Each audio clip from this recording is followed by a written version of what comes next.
ওম নমঃ শিবায় guys guys সকাল সকাল ঘুম থেকে উঠে একটু পড়লাম, পড়ার পরে খেয়ে নিলাম, খাওয়ার পরে দুজনে মিলে দেখো বেরিয়ে পড়লাম বাজারে যাওয়ার উদ্দেশ্যে।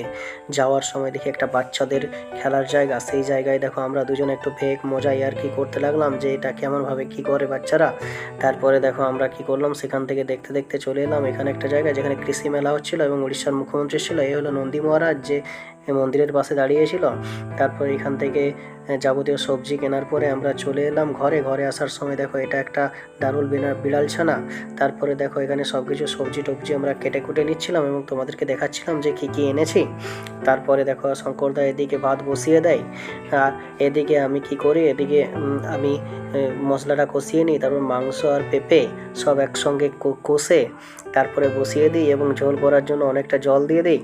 তারপরে ঝোল হয়ে যাওয়ার পরে আমরা দুজনে মিলে বসে পড়ি খাওয়ার জন্য। দেখো আমরা খেয়ে নিয়েছি জামবাটি করে নিয়ে, রাত্রিবেলায় আবার খেয়ে নিলাম। Bye bye guys.